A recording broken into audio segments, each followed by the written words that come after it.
കോഴിക്കോട് തോരായിക്കടവ് പാലം തകർന്നതിൽ വിജിലൻസ് അന്വേഷണം ആവശ്യപ്പെട്ട് പരാതി. KSU സംസ്ഥാന കമ്മിറ്റി അംഗം AK ജാനിബാണ് പരാതി നൽകിയത്. സംഭവത്തിൽ അടിയന്തരമായ അന്വേഷണം നടത്താൻ ഉദ്യോഗസ്ഥരെ ചുമതലപ്പെടുത്തുമെന്ന് മന്ത്രി PA മുഹമ്മദ് റിയാസ് പറഞ്ഞു.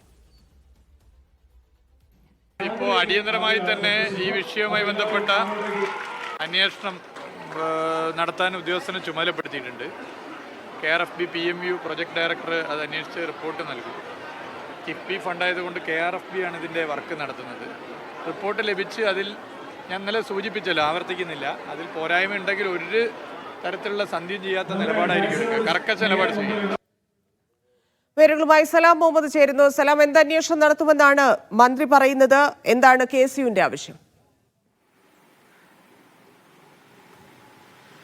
ധന്യ, വിജിലൻസ് ആന്റി കറപ്ഷൻ ബ്യൂറോക്കാണ് ഇപ്പോൾ KSU സംസ്ഥാന കമ്മിറ്റി അംഗമായിട്ടുള്ള AK ജാനിബ് പരാതി നൽകിയിട്ടുള്ളത്. നേരത്തെ തന്നെ ഈ പാലം നിർമ്മാണത്തിൽ അഴിമതി ഉണ്ടെന്നുള്ള ആക്ഷേപം ഇവിടെയുള്ള ജനപ്രതിനിധികളും അതുപോലെ നാട്ടുകാരും ഉയർത്തിയിട്ടുണ്ടായിരുന്നു. പൊതുമരാമത്ത് വകുപ്പിനെ സമീപിച്ചിട്ടുണ്ടായിരുന്നു. എന്നാൽ യാതൊരു നടപടിയും ഉണ്ടായില്ല എന്നുള്ളതാണ് ഇപ്പോൾ ഉയരുന്ന ആരോപണം. മറ്റു ആരോപണങ്ങൾ എന്ന് പറയുന്നത് ഈ പാലം നിർമ്മാണം, അതായത് ഇതിന്റെ ഇപ്പോൾ തകർന്നിട്ടുള്ള ഈ തോരായിക്കടവ് പാലത്തിന്റെ നിർമ്മാണം ഈ ചുമതല എന്ന് പറയുന്നത് പൊതുമരാമത്ത് വകുപ്പിലെ എക്സിക്യൂട്ടീവ് എഞ്ചിനീയർക്കാണ്. നേരത്തെ ഇയാൾ കൂളിമാട് തകർന്ന പാലത്തിന്റെ അസിസ്റ്റന്റ് എക്സിക്യൂട്ടീവ് എഞ്ചിനീയർ ആയിരുന്നു. ഇയാൾക്ക് പിന്നീട് സ്ഥാനക്കയറ്റം കിട്ടിയാണ് എക്സിക്യൂട്ടീവ് എഞ്ചിനീയർ ആയത്. അയാൾക്ക് തന്നെയാണ് ഈ പാലത്തിന്റെയും നിർമ്മാണ ചുമതല എന്നുള്ളതുകൂടി പുറത്തു വരുന്നുണ്ട്. ആ ഒരു സാഹചര്യത്തിൽ നേരത്തെ തന്നെ ഈ ഉയർത്തിയ അഴിമതി ആരോപണങ്ങളിൽ എന്തുകൊണ്ട് പൊതുമരാമത്ത് വകുപ്പ് ഇടപെട്ടില്ല എന്നുള്ള ഒരു ആക്ഷേപം ഇപ്പോൾ കോൺഗ്രസ് അടക്കമുള്ള പ്രതിപക്ഷ പാർട്ടികളൊക്കെ തന്നെ ഉയർത്തുന്നുണ്ട്. അതിന്റെ ഭാഗമായിട്ടാണ് ഇപ്പോൾ വിജിലൻസ് ഡയറക്ടർക്ക് പരാതി നൽകിയിട്ടുള്ളത്. ഈ ഒരേ ഓഫീസർ തന്നെ അല്ലെങ്കിൽ ഒരേ ഉദ്യോഗസ്ഥൻ തന്നെ ഈ രണ്ട് പാലങ്ങളുടെയും നിർമ്മാണത്തിൽ ഉൾപ്പെട്ടത് ഒരു പക്ഷേ അഴിമതിയാണ് എന്നുള്ള